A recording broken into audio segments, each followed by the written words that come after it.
Debate. El reporte que le dio a Paco Ramírez ayer Abel Martínez con este asunto y las cifras que son escandalosas. El Tren Maya debía costar 156,000 y va en 360 y podría costar 500,000 millones de dólares. Pero vámonos a debate para tratar de entender mejor esta problemática, porque es dinero de usted, de su compañero, de todos nosotros. Arturo Huerta, profesor de posgrado de la Facultad de Economía de la UNAM, bienvenido, gracias por estar con nosotros. Y José Luis Clavellina, director de investigación del Centro de Investigación Económica. Gracias por estar con nosotros. Arturo, a ver, entonces, de entrada, ¿qué representa esta situación? Dicen que traemos un déficit de 5%, vamos a cerrarlo en 5%, que era similar al que se estableció en 1989, ya en más de 35 años. Entonces, ¿dónde está la situación? ¿Qué es el déficit para poder entenderlo de manera coloquial? Mira, Alberto, de hecho, en la década de los 80s, el déficit fiscal llegó a ser 19%, Producto Interno Bruto, porque era para el pago de la deuda externa y la deuda interna. Acordémonos de que habíamos caído en la crisis de deuda del 82, entonces eso nos llevó a procesos de devaluación que te incrementaba el costo de la deuda externa y aumento de la tasa de interés que te aumentaba el costo de la deuda interna. Entonces, ese déficit fue un déficit financiero derivado del costo de la deuda. Repito que llegó a ser hasta el 19% del Producto Interno Bruto. Ahora, hoy en día, efectivamente, o sea, se anuncia que para el próximo año el déficit va a ser 4.9 y en gran medida va a ser también por el costo del servicio de la deuda. Hay que tomar en cuenta que ha aumentado la tasa de interés tremendamente interna y también ha aumentado la tasa de interés externa. Y la cuestión es de que, a diferencia de los años anteriores, en este sexenio, antes se venía trabajando con un superávit primario, es decir, lo que el gobierno venía gastando menos de lo que recauda, excluyendo el pago del servicio de la deuda. Y para el 2024 se contempla un déficit primario de 1.2% del PIB. Entonces, efectivamente, ahí sí el gobierno está gastando más allá de lo que recauda. Ahora, tal como se señalan las cifras, esto es debido a que aumenta significativamente los gastos sociales por el fondo de pensiones. De hecho, la suma de los fondos de pensiones, del Seguro Social, del ISSSTE, de Pemex, de la CFE, etcétera, suma a cerca de 2 billones de pesos, que es la quinta parte del presupuesto para el 2024. Y también este déficit primario y déficit fiscal, repito, el déficit fiscal, el déficit financiero es por el costo del servicio de la deuda y también por lo que se ha señalado de mayor presupuesto, de nuevo a Dos Bocas y al Tren Maya, que han rebasado lo presupuestado, lo cual refleja el mal manejo que se ha hecho de tales proyectos de infraestructura prioritarios por parte del gobierno. Yo quiero señalar que el déficit público en sí, que el gobierno gaste más allá de lo que recauda, no es malo, siempre y cuando tú lo canalizas a obras de inversión, de producción, que te creen ingresos, que te creen riqueza, para así ver incrementada tus ingresos tributarios para poder pagar la deuda. O sea, las mismas empresas recurren a deuda para invertir, en la perspectiva de que esa inversión les va a generar ingresos, ganancias para pagar la deuda. Entonces, aquí lo que ha venido aconteciendo es de que este gasto deficitario se ha metido en estos proyectos del Tren Maya, de Dos Bocas, que no han dado rendimiento, y va a dar rendimiento el Tren Maya. El nuevo gobierno lo ha reconocido. Sí. Ahí quien se va a beneficiar van a ser las empresas, los hoteles internacionales que están en esa zona. Pero a ver, aquí vamos a detenernos en esto, doctor Arturo Huerta, por favor. El Tren Maya, o sea, es un proyecto que están haciendo, que dice el secretario de Hacienda que a lo mejor cuesta 500,000 millones de pesos, pero entonces no va a haber recuperación, José Luis. Entonces, es gastar y seguir gastando el mantenimiento. Sí, un saludo, Alberto, doctor Huerta, un saludo también. Sí, desafortunadamente lo teníamos que haber planeado desde hace mucho, ¿no? Los trenes en general en el mundo no son rentables y la parte rentable del Tren Maya pues parece ser únicamente la que va de Cancún a Tulum y todo lo demás pues va a tener que ser subsidiado por el gobierno federal. Eso ocurre porque pues no se han hecho o no se hicieron los estudios de prefactibilidad económica, social, ambiental, como tenían que haberse hecho desde el inicio del sexenio, y más bien pues sobre la marcha se han tenido que sacar estos estudios. Como bien mencionaban hace rato, me parece algo preocupante que se recurra a un endeudamiento que mencionaban de 4.9%, pero el total de los requerimientos financieros del sector público va a ser más allá del 5.4% del PIB, ¿no? Lo que nos preocupa en el CIEP es que se presenta este déficit, se intenta dar un estímulo al gasto en un año electoral, en un año en el que la economía está creciendo, en el que si bien pues hay presiones inflacionarias y hay altas tasas de interés, no tenemos tantos problemas como los que se pudo haber enfrentado durante la pandemia, por ejemplo. Ese año no se recurrió a deuda, incluso se tuvo un superávit primario, como ya se mencionaba, y este año, cuando las perspectivas de crecimiento son distintas, pues se recurre al déficit, ¿no? Entonces, eso es algo preocupante. Te digo que es el 5%, más del 5% del PIB en endeudamiento, y la inversión pública que se planea para este 2024 es apenas del 3.2% del PIB. Entonces ahí hay una brecha entre lo que vamos a solicitar de endeudamiento y lo que efectivamente se va a invertir o se va a canalizar como inversión pública, ¿no? Hay que recordar que la Constitución señala que el endeudamiento al que recurra el gobierno federal tiene que utilizarse en generar proyectos que permitan repagar esa deuda, ¿no? Eventualmente en el mediano, en el largo plazo. Eso es algo que no está ocurriendo con lo que se presenta en este paquete económico. Se está destinando mucho, sí, a gasto social, a pensiones, también se ve beneficiado el sector salud, pero lo que no estamos encontrando en este paquete económico es que ese mayor gasto vaya a ser productivo y que además vaya asociado a fuentes de financiamiento que permitan pagar ese gasto en el futuro. Es que ahí está la fórmula que no están encontrando, doctor Arturo Huerta y José Luis. Vamos a tener que hacer una pequeña pausa, regresamos en 2 minutos, pero este asunto, o sea, el gobierno está obligado a administrar, pero administrar bien los recursos de tal manera que tenga previsto que va a recuperar algo de lo que gasta, en fin. Regresamos en 2 minutos.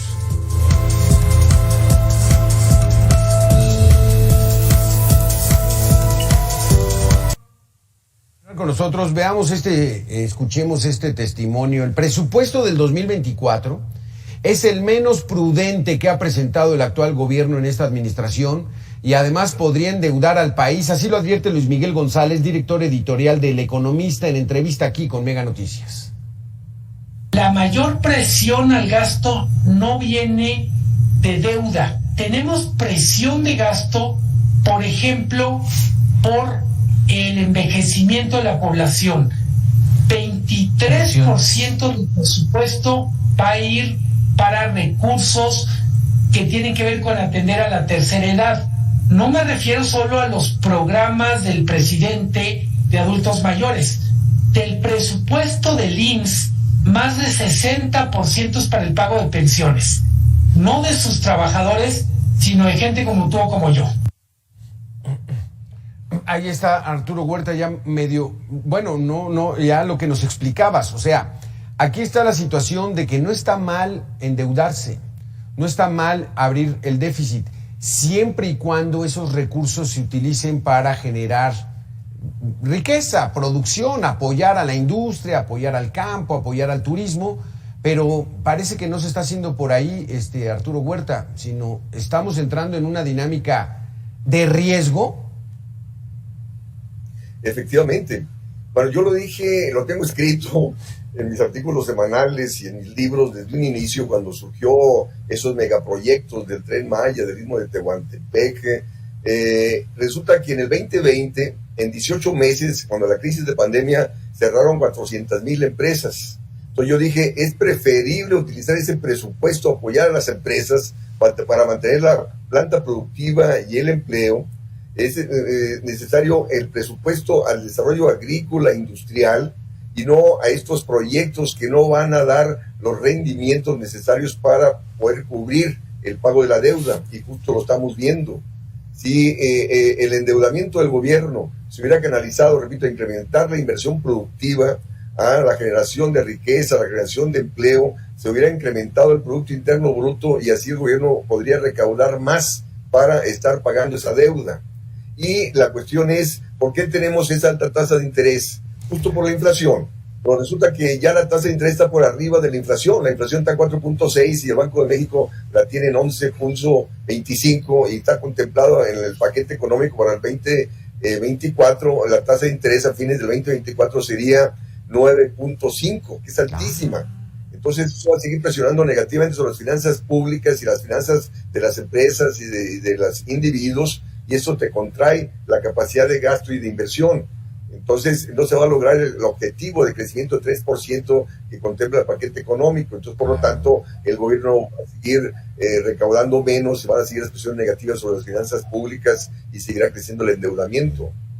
Porque hasta parece extraño, José Luis, lo que dice el doctor Arturo Huerta. O sea, la tasa de interés en 11.25, nuestra inflación ya está en 4, menos de 5, y resulta que no la bajan. No la bajan porque, como nos has dicho, doctor Arturo Huerta, le responden ahí a los intereses del sector financiero internacional, este gobierno que es más neoliberal que los otros. José Luis, pero ¿por qué atreverse a hacer un proyecto como el Tren Maya, que no va a costar 165,000, sino se lleva ya gastado 360,000 y pudiera llegar a los 500,000 millones de dólares? ¿Por qué hacerlo, José Luis? Sí, es algo que verdaderamente no se entiende. Ya como comentaban antes, no va a ser rentable esa inversión, al contrario, cada año vamos a tener que destinarle recursos públicos para que se mantenga operando. Y no se entiende tampoco en el sentido de que este paquete se presentan muchos proyectos de inversión, pero al menos la mitad de esos proyectos no tienen presupuesto asignado. No son proyectos muy grandes, son carreteras, libramientos, digamos, cuestiones más pequeñas que carecen de financiamiento. Claro. Quizás esas cosas son las que les servirían mucho también a la sociedad, a las comunidades, que generarían también un impacto económico y productivo en comunidades alejadas. Algo que también me gustaría comentar, algo que está relacionado con lo que mencionaba el doctor Huerta hace un momento, es que de hecho el propio gobierno no planea tener ingresos suficientes para el próximo año. De hecho, planea tener prácticamente 2% menos de ingresos comparado con 2023. E incluso para la parte de ingresos petroleros también menciona que van a estar a la baja, ¿no? Una parte por lo que ya mencionaban, la apreciación del tipo de cambio producto de las elevadas tasas de interés, pues está afectando ya también a las finanzas públicas, ¿no? Además de que los menores precios del petróleo reducen los ingresos que va a tener el gobierno federal por esa vía. Y algo que no se ha mencionado mucho es que esa menor recaudación también va a afectar a los gobiernos de las entidades federativas, porque van a tener menos participaciones. Ya lo estamos viendo desde este año, las participaciones son menores a lo que se tenía planeado al inicio de año, los fondos de estabilización no tienen recursos para compensar esas caídas, ¿no? Y entonces yo creo que también las entidades federativas deberían estar preocupadas por el planteamiento de estas variables que se hacen en el paquete económico de este año. En un momentito más regresamos con qué es tratar de desglosar lo que están presentando. Pero doctor Arturo Huerta, usted lo ha insistido mucho en este espacio. La verdad es de que hay que fortalecer al sector pesquero, ganadero, agrícola, a la industria, generar empleo. Es así como el país va creciendo Y si va creciendo, bueno, a lo mejor ya tienes ahí para darte un lujo y hacer un Tren Maya, hacer una refinería. La refinería Dos Bocas también va a costar 360,000 millones de pesos. ¿Para cuándo va a dar resultados, doctor Arturo Huerta? Efectivamente, era más barato comprar las refinerías en Texas, en Estados Unidos, que resultaban más baratas. Este proyecto de Dos Bocas en un terreno pantanoso que se inunda en cada temporada de lluvias en dicho lugar. Vemos que no ha habido buenos estrategas en los gobiernos, porque también los gobiernos anteriores relegaron el desarrollo de las refinerías en el país, nos llevaron a depender de las importaciones de gasolina. No ha habido política industrial, política agrícola con esos tratados de libre comercio, y de ahí que estamos sufriendo el proceso inflacionario. Vino la inflación internacional y como importamos los granos básicos, fuimos sujetos a la inflación internacional, ya está bajando los precios internacionales y de ahí que está bajando la inflación, pero aquí siguen los rezagos productivos. Importamos el 56% de los granos básicos que consumimos y no pasa por la mente de nadie.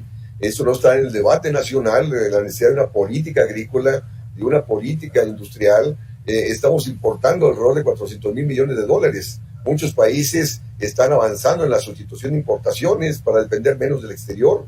Y aquí se está apostando al nearshoring, que vengan las empresas transnacionales. Las empresas transnacionales vienen a lucrar, no vienen a resolver los problemas que el país enfrenta. Entonces, este presupuesto, repito, no está encaminado a encarar los problemas productivos de desempleo, subempleo que el país enfrenta. Exactamente, entonces, y es que esa es una situación de sentido común, o sea, las empresas de los Estados Unidos no vienen a tratar de resolver la situación económica, ellos vienen a hacer negocio. Esa es la mentalidad que nos está faltando, José Luis Clavelina.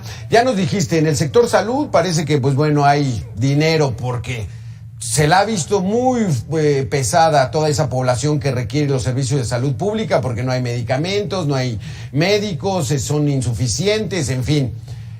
Para pensiones de programas sociales y las pensiones que tienen por obligación pagar el IMSS y el ISSSTE están cubiertas.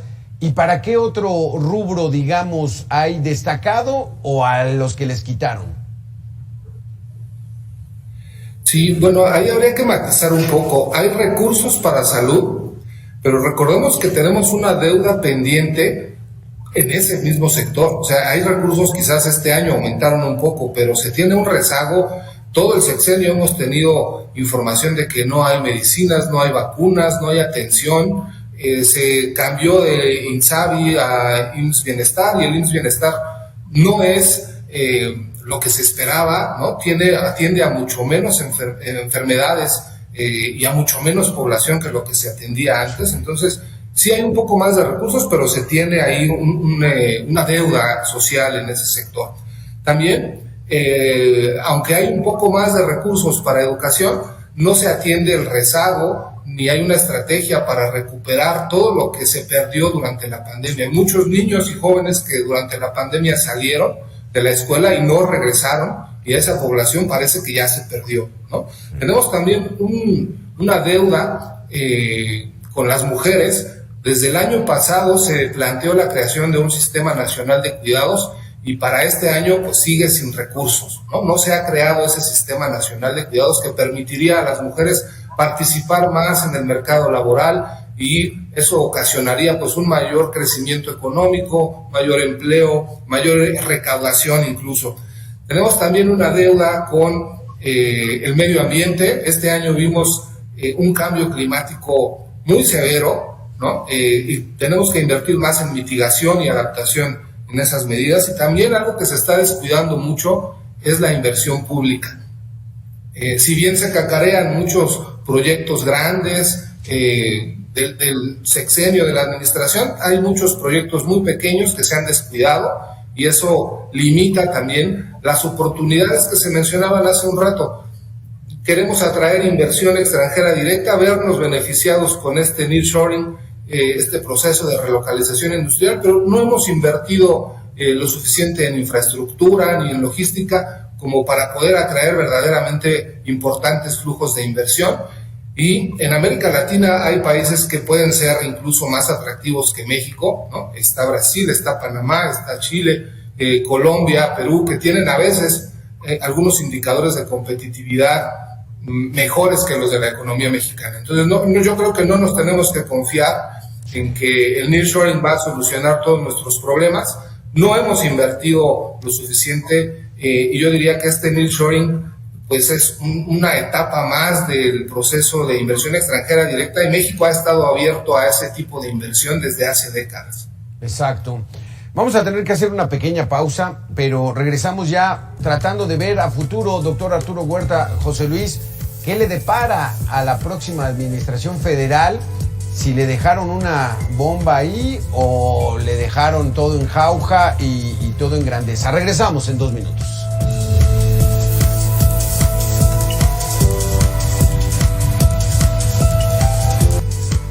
Gracias, Arturo Huerta. Gracias, José Luis. Doctor Arturo Huerta, si es Xóchitl, si es Claudia, si es Marcelo, si es Noroña, el que sea, la próxima administración, ¿cómo va a recibir el país?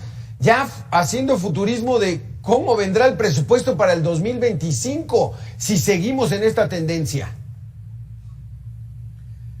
Efectivamente, si no podemos seguir con las políticas económicas que nos han llevado a un crecimiento de 0.3% promedio anual en estos 5 años de gobierno, y el Producto Interno Bruto per cápita por persona es negativo. Entonces, hay presiones sobre las finanzas públicas, derivadas ¿de qué? Del aumento de la tasa de interés, que ha aumentado tremendamente el costo financiero. Entonces, ahí ¿qué hay que hacer? Que el banco, hay que hacer una iniciativa para cambiar los objetivos del Banco de México, que no pueda seguir tratando de frenar la inflación con el aumento de la tasa de interés, porque eso está frenando la actividad económica, la esfera productiva, y sigue la inflación.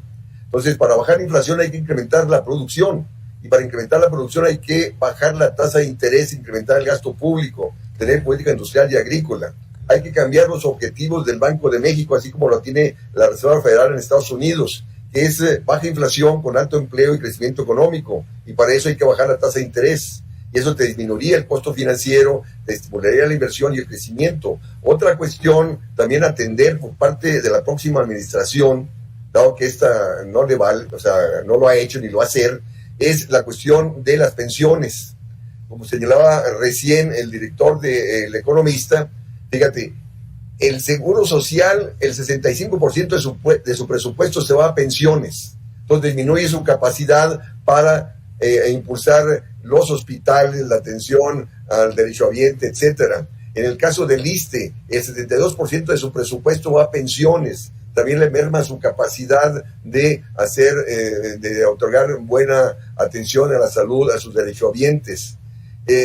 Yo cuando estuve de asesor en la Cámara de Diputados del 2018 al 2021, elaboré una iniciativa de ley para poner un tope a las jubilaciones, porque hay jubilados de Pemex, de la CFE, que te ganan 120,000, 150,000, 200,000 pesos mensuales, no se diga la Suprema Corte de Justicia, los jubilados de Nacional Financiera, del Banco de México. Entonces, en esa iniciativa se colocó un tope de jubilaciones de 15 salarios mínimos.